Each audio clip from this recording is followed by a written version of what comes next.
Many reasons why family is important. Family is not an important thing. It's everything. You are a part of something which is wonderful.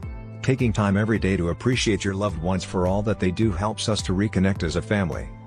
Family, a group of persons united by the ties of marriage, blood, or adoption, constituting a single household, and interacting with each other in their respective social positions. It provides love, support, and a framework of values to each of its members. Family teaches you the values that guide you. Family isn't all sunshine and roses, but for better or worse it teaches you the values that guide you. Psychologists agree that our early childhood experiences and observation of our parents do more than almost anything to shape the person we become. Family is our first school. It's where we learn who we are, where we fit in, and what we can contribute to the world. It's where we face the unique challenges, rewards and situations that help us learn how to navigate the outside world later on. When the going gets rough, family is there. Some families are more supportive than others, but for those blessed with a caring and attendant family, the benefits are numerous. For one thing, family is there when other support systems fall through. Maybe you're sick but don't have the energy to drive to the medical clinic? Family comes through.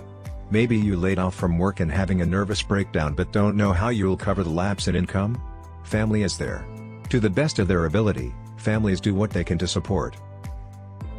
Strong family life encourages economic stability.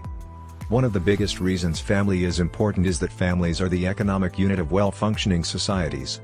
This may be a controversial statement, and plenty of cultures have different concepts of what defines a family.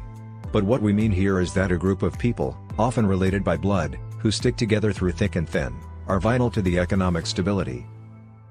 Families encourage healthier eating habits. Family really can encourage healthier eating habits. This is especially true of those family units who still sit down around a supper table and prepare a home-cooked meal. Across all ages, families who eat meals together have healthier diets that include eating breakfast, ample fruits and vegetables, and fewer processed foods. Family offers moral and spiritual support. In a world that can be cruel and cold, family is that backbone we can turn back to. It offers moral and spiritual support when the world seems uncaring, indifferent, or even spiteful towards us. Our mom and dad, relatives or guardians, are those who taught us good moral values. They didn't do it for the money, and their love is real. Happy families lead to happier societies and nations. There's a saying that happiness begins at home. Whatever your family or core home group looks like, the dynamics of that group define so much about who you become and what you value. On a wider scale, fulfilling family life leads to a more vibrant and satisfying society. Positive family ties improve mental health. Having a positive family experience leads to better mental health. When you have that rock-solid network you can always rely back on, an enormous pressure gets taken off your chest. You don't have to go through the world alone or be desperate for love when you already have it at home. You're now able to give love, to give stability, and to give reassurance to others. Families show us how to form relationships and love. Watching family members is the first way that most of us learn how to love. We see the way our parents do, or don't, care for each other, and we imitate and internalize it. Family experiences and relations are so crucial to our own experience of what we become later in life. Family versus freedom. There are many debates you will hear about family versus freedom. There are also many different ideas of the family, from the nuclear family to the extended family. Along the journey of life, you'll meet people with such wildly varying ideas of the importance of family both culturally and individually. For some, family means almost everything. For others, freedom and individuality mean almost everything. In my view, a healthy society and fulfilled individual does his or her best to balance freedom and family.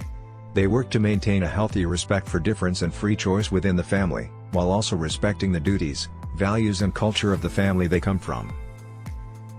How to have a good family life.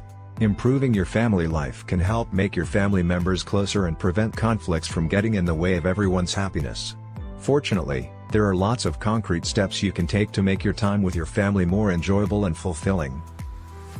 Spending quality time together. Maintain daily and weekly family routines. Eat, go to sleep, and do regular family activities according to a predictable schedule.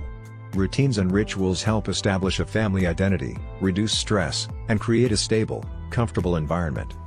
Make celebrating birthdays and holidays together with a family tradition. You don't have to do the same thing every birthday or holiday. For instance, you could go to a family member's favorite restaurant or do their favorite activity on their birthday. Have meals together as often as possible. Parents work and kids have after-school activities, so it's tough to have breakfast and dinner together every day. However, do your best to eat together as often as possible. Family meals are a key routine and can help you stay involved in each other's lives. Set aside time for regular family activities. Regular activities could include bike rides, walks, or playing cards or board games. If possible, dedicate at least an afternoon or evening per week for a family activity.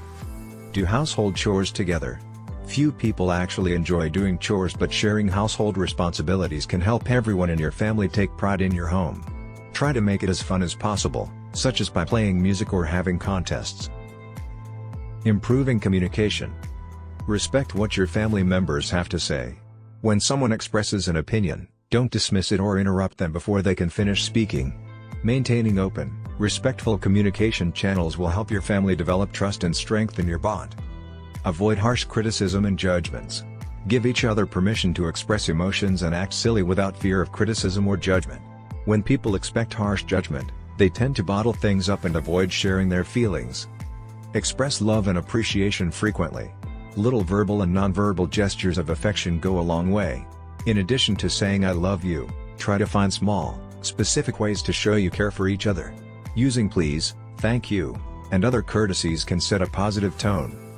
Hugging your parents and saying, "Just want you to know I appreciate you," makes a major impact. Avoid comparing your family to those you see on social media. It can be easy to believe that because other people always look happy in their pictures and videos that they really always feel that way. However, it's important to keep in mind that every family has to work to keep their relationships healthy and strong.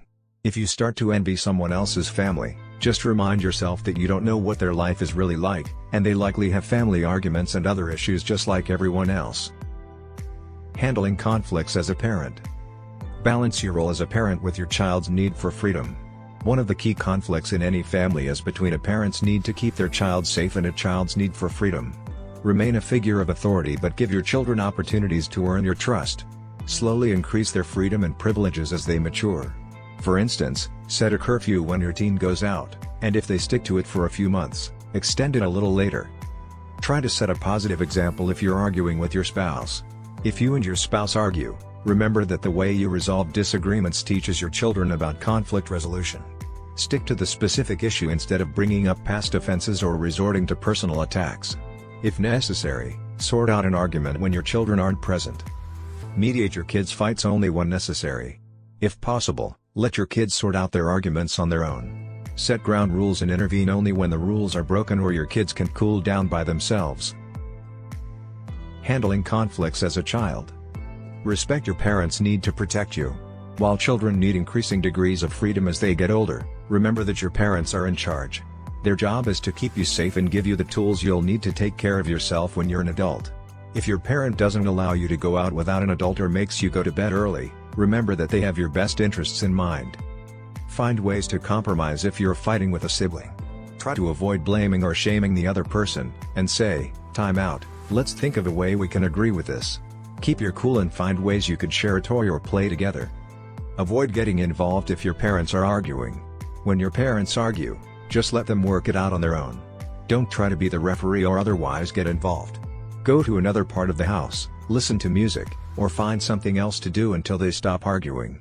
If the argument goes too far and becomes physical, talk to another family member, school counselor, or other trusted adult. Family values encourage our children to be the best version of themselves as they grow.